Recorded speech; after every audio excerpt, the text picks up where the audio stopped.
हरे कृष्ण। जय माता दी, जय माता अन्नपूर्णा।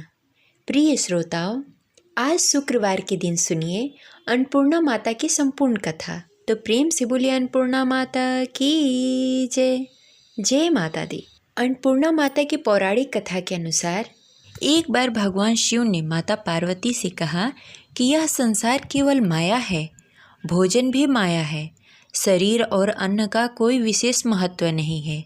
इस बात से माता पार्वती बहुत ही आहत हुई और उन्होंने निर्णय लिया कि वे संसार से अन्न को गायब कर देंगी। जैसे ही माता ने यह संकल्प किया, वैसे ही पूरे ब्रह्मांड में अन्न का संकट उत्पन्न हो गया। जीवन सूखने लगा, लोग भूख प्यास से व्याकुल हो गए। तब माता पार्वती ने काशी अर्थात वाराणसी में एक रूप धारण किया, जो माता अन्नपूर्णा के रूप में था, जो अपने हाथों में अक्षय पात्र लेकर प्रकट हुई। अक्षय पात्र जिसमें से कभी भी भोजन समाप्त नहीं होता। तभी शिव जी स्वयं भूख से व्याकुल होकर और सभी प्राणियों की जान बचाने के लिए माता अन्नपूर्णा के पास भोजन मांगने पहुँचे। उन्होंने स्वीकार किया, शरीर और अन्न का भी अस्तित्व में बड़ा महत्व है। उन्होंने देवी अन्नपूर्णा से अन्न की भीख मांगी। देवी अन्नपूर्णा ने भगवान शिव को वह सारा अन्न दे दिया, जिसे उन्होंने पूरी पृथ्वीवासियों में बांट दिया, और इस तरह से अकाल की समस्या दूर हो गई। तब से माता अन्नपूर्णा की पूजा भोजन और पोषण की देवी के रूप में किया जाता है। यह घटना मार्गशीर्ष मास की पूर्णिमा तिथि के दिन हुई थी, जिसे अन्नपूर्णा जयंती के रूप में मनाया जाता है। काशी में विश्वनाथ मंदिर के पास ही अन्नपूर्णा देवी का मंदिर स्थित है। मान्यता है कि यह वही स्थान है जहां भगवान शिव ने माता अन्नपूर्णा से अन्न का दान मांगा था। मान्यता है कि माता अन्नपूर्णा के दरबार से मिले खजाने से श्रद्धालु के घर में अन्न भंडार सदा के लिए भरा रहता है। साथ ही यह मंदिर देश का इकलौता ऐसा मंदिर है जो कि श्री यंत्र के आकार में बना हुआ है। इस प्रकार काशी भगवान शिव और माता अन्नपूर्णा के लिए बेहद ही खास है। ये रही माता अन्नपूर्णा की पौराणिक कथा। अब चलिए सुनते हैं माता अन्नपूर्णा की दूसरी कथा। एक समय की बात है, काशी निवासी धनंजय की पत्नी का नाम सुलक्षणा था। उसे अन्य सभी सुख प्राप्त थे, केवल निर्धनता ही उसके दुख का कारण था। यह दुख उसे हर समय सताता रहता था। एक दिन सुलक्षणा पति से बोली, हे स्वामी, आप कुछ उद्यम करो तो घर का काम चले। इस प्रकार कब तक काम चलेगा? सुलक्षणा की बात धनंजय के मन में बैठ गई और वह उसी दिन विश्वनाथ जी अर्थात भगवान शिव की प्रसन्न करने के लिए बैठ गया और कहने लगा, हे देवादिदेव महादेव, मुझे पूजा पाठ कुछ नहीं आता है, केवल आपके भरोसे बैठा हूँ। इतनी विनती करते हुए वह 2-3 दिनों तक भूखा प्यासा वहीं बैठा रहा। यह देखकर भगवान शिव ने उसके कानों में कहा, अन्नपूर्णा अन्नपूर्णा अन्नपूर्णा। इस प्रकार 3 बार कहा। यह कौन क्या कह गया? इसी सोच में धनंजय पड़ गया कि मंदिर में से आते जाते ब्राह्मणों को देखकर पूछने लगा, हे पंडित जी, अन्नपूर्णा कौन है? ब्राह्मणों ने कहा, तू अन्न छोड़ बैठा है, सो तुझे अन्न की बातें सूझती है। जा घर पर जाकर अन्न ग्रहण कर ले। धनंजय घर गया और स्त्री से सारी बातें कही। स्त्री बोली, हे नाथ, चिंता मत करो, स्वयं भगवान शिव जी ने यह मंत्र दिया है, वह स्वयं ही खुलासा करेंगे। आप फिर जाकर उनकी आराधना करो। धनंजय फिर जाकर जैसा का तैसा वैसे ही पूजा में बैठ गया। रात्रि में शिव जी ने आज्ञा दी और कहा, तू पूर्व दिशा में चला जा। धनंजय ने वैसा ही किया। शिव जी के कहे अनुसार अन्नपूर्णा का नाम जपता जपता रास्ते में फल खाता, झरनों का पानी पीता, इस प्रकार कितने ही दिनों तक चलता गया। वहाँ उसे चांदी सी चमकती हुई वन की शोभा देखने लगी। सुंदर सरोवर देखने में आया। उसके किनारे कितनी सी अप्सराएं झुंड बनाकर बैठी थी। एक कथा सुनती और सब मिलकर माता अन्नपूर्णा इस प्रकार का बार बार कहती थी। यह अगहन मास का यानी कि मार्गशीर्ष मास की उजेली रात्रि थी और आज से ही व्रत का आरंभ होने वाला था। जिस शब्द की खोज करने वह निकला था वह उसे वहाँ सुनने को मिला। धनंजय ने उसके पास जाकर पूछा, हे देवियों, आप क्या करती हो? उन सब ने कहा, हम सब तो माता अन्नपूर्णा का व्रत करती हैं। धनंजय ने पूछा, व्रत पूजा करने से क्या होता है? यह किसके लिए किया जाता है? यह किसी ने किया भी है? और यह किस प्रकार किया जाता है? इसकी विधि क्या है? मुझे भी विस्तार पूर्वक बताओ। वे कहने लगी, इस व्रत को सब कोई कर सकता है। 21 दिन के व्रत के लिए 21 गांठ का सूत लेना चाहिए। यदि 21 दिन व्रत न कर पाओ तो एक दिन उपवास करें। यह भी न बने तो केवल कथा सुनकर प्रसाद लें। निराहार होकर कथा कहें। अगर कोई कथा सुनने वाला न मिले तो पीपल वृक्ष के पत्तों पर सुपारी या घृत कुमारी वृक्ष के सामने एक दीपक की साक्षी रखकर सूर्य, गाय, तुलसी या महादेव को कथा सुनाएं। कथा किसी को सुनाए बिना मुख में एक अन्न का दाना न डालें। यदि भूल से भी कुछ पड़ जाए तो एक दिवस फिर उपवास करें। व्रत के दिन क्रोध न करें और झूठ न बोलें।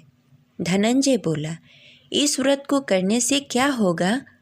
वे कहने लगी, इसके करने से अंधों को नेत्र मिलेगा, लूल्हों को हाथ मिलेगा, निर्धन के घर में धन आएंगे और बांझिन को पुत्र प्राप्त होगा और मूर्खों को विद्या प्राप्त होगी। जो जिस कारण से व्रत करे माँ उसकी इच्छा पूरी करती है। वह कहने लगा, बहनों, मेरे पास धन नहीं है, विद्या नहीं है, मेरे पास कुछ भी नहीं है। मैं तो दुखहारी ब्राह्मण हूँ। बहनों, कृपा करके इस व्रत का सूत मुझे दोगी? हाँ भाई, तेरा कल्याण हो, हम तुम्हें यह व्रत का सूत अवश्य देंगे। हे भाई, इस व्रत का मंगल सूत्र ले। धनंजय ने व्रत किया। व्रत पूरा हुआ तभी सरोवर में से 21 खंड की सुवर्ण सीढ़ी हीरा मोती जड़ी हुई प्रकट हुई। धनंजय जय अन्नपूर्णा कहता जा रहा था। इस प्रकार कितनी ही सीढ़ियाँ उतर गया तो क्या देखता है कि करोड़ों सूर्य से प्रकाशमय अन्नपूर्णा का मंदिर है। उसके सामने सुवर्ण सिंहासन पर बैठी हुई माता अन्नपूर्णा विराजमान है। सामने भिक्षा हेतु शंकर जी भगवान खड़े हैं। देवांगनाएं चंवर डुला रही हैं। कितनी ही हथिया पहरा दे रही हैं। धनंजय दौड़कर जगदम्बा के चरणों में गिर गया। देवी उसके मन का क्लेश जान गई। धनंजय कहने लगा, माता, आप तो अंतर्यामी हो, आपको अपनी दशा क्या बताऊं? माता बोली, मेरा व्रत किया है, जा, संसार तेरा सत्कार करेगा। माता ने धनंजय की जिज्ञासा पर बीज मंत्र दे दिया। अब तो उसके रोम रोम में विद्या प्रकट हो गई। इतने में जब धनंजय आंखें खोलता है तो क्या देखता है कि वो काशी विश्वनाथ मंदिर में अपने आप को पाता है। माँ का वरदान लेकर धनंजय घर आ गया और सुलक्षणा से सारी बातें कही। माता की कृपा से उसके घर में संपत्ति उमड़ने लगी। छोटा सा घर बड़ा गिना जाने लगा। जैसे शहद के छत्ते में मधुमक्खियाँ जमा हो गई हो, उसी प्रकार अनेक सगे संबंधी आकर बधाइयाँ देने लगे और कहने लगे, इतना धन और इतना बड़ा घर, सुंदर संतान नहीं हो तो इस कमाई का कौन भोग करेगा? सुलक्षणा से कोई संतान नहीं है, इसलिए तुम जाकर दूसरी विवाह कर लो। अनिच्छा होते हुए भी धनंजय को दूसरा विवाह करना पड़ा और सती सुलक्षणा को सौत का दुख उठाना पड़ा। इस प्रकार दिन बीतते गए और अगहन मास आया। नए बंधन में बंधे पति से सुलक्षणा ने कहा कि हम व्रत के प्रभाव से सुखी हुए हैं, इस कारण यह व्रत छोड़ना अच्छा नहीं होगा। यह माता जी का प्रताप है जो हम इतने संपन्न और सुखी हैं। सुलक्षणा की बात सुनकर धनंजय उसके यहाँ आ गया और व्रत में बैठ गया। नई बहू को इस व्रत की खबर नहीं थी। वह धनंजय के आने की राह देख रही थी। दिन बीतते गए और व्रत पूर्ण होने के 3 दिवस बाकी थे कि नई बहू को खबर पड़ी कि उसके मन में ईर्ष्या की ज्वाला दहक उठी और सुलक्षणा के घर आकर उसने बड़ा उधम मचाया और धनंजय को अपने साथ लेकर घर पर आ गई। हैरान परेशान धनंजय को थोड़ी ही देर में नए घर में निंद्रा आ गई। इसी समय बहू ने उसका व्रत का सूत तोड़कर आग में फेंक दिया। अब तो माता का कोप जग गया। घर में अकस्मात ही आग लग गई और सब कुछ जलकर राख हो गया। जैसे ही सुलक्षणा को यह बात की खबर हुई तो वह पति को लेकर अपने पास आ गई। नई बहू रूठकर पिता के घर बैठ गई। पति को परमेश्वर मानने वाली सुलक्षणा बोली, हे नाथ, घबराए नहीं, माता जी की कृपा अलौकिक है। पुत्र कुपुत्र हो सकता है लेकिन माता को माता नहीं होती। अब आप श्रद्धा और भक्ति से आराधना शुरू करो, वे जरूर आपकी कल्याण करेंगी। धनंजय फिर से माता के पीछे पड़ गया। फिर वही सरोवर की सीढ़ी प्रकट हुई और उसमें धनंजय माँ अन्नपूर्णा कहकर उतर गया। वहाँ जाकर माता के चरणों में रुदन करने लगा। माता प्रकट होकर बोली, यह मेरी स्वर्ण की मूर्ति ले, उसकी पूजा करना, तू फिर सुखी हो जाएगा। जा, तुझे मेरा आशीर्वाद है। तेरी पत्नी सुलक्षणा ने पूरी श्रद्धा और भक्ति के साथ व्रत किया है, उसे मैंने पुत्र दिया है। जब धनंजय की आंखें खुली तो वह काशी विश्वनाथ मंदिर में खड़ा पाया। फिर वह वहां से अपने घर लौट आया। इधर सुलक्षणा के दिन चढ़ गए और महीने पूरे होने पर पुत्र को जन्म दिया। गांव में आश्चर्य की लहर दौड़ उठी और सभी गांव वाले सुलक्षणा को बधाइयाँ देने लगे। इस प्रकार उसी गांव के निसंतान सेठ के पुत्र होने पर उसने माता अन्नपूर्णा का भव्य मंदिर बनवाया। उसमें माता जी धूमधाम से पधारी, यज्ञ किया और धनंजय को मंदिर का आचार्य पद दे दिया और जीविका के लिए मंदिर की दक्षिणा और रहने के लिए बड़ा सुंदर भव्य भवन दिया। धनंजय स्त्री पुत्र सहित वहाँ रहने लगा और माता अन्नपूर्णा के चढ़ावे में भरपूर आमदनी होने लगी।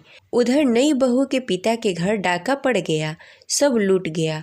वे भीख मांगने लगे और भीख मांगकर अपना पेट भरने लगे। जब यह बात सुलक्षणा को पता चली तो सुलक्षणा ने उन्हें बुलावा भेजा और अलग घर में रखा और खाना पीना और वस्त्र की व्यवस्था की। और उधर धनंजय, सुलक्षणा और उसका पुत्र माता जी की कृपा से आनंद से रहने लगे। माता जी ने जैसे उसके भंडारे भरे वैसे सबके भरे। जय माता अन्नपूर्णा। इस प्रकार यह कथा संपन्न हुई। तो प्रेम से बोलिए माता अन्नपूर्णा की जय। जय शिव शंभु। हर हर महादेव।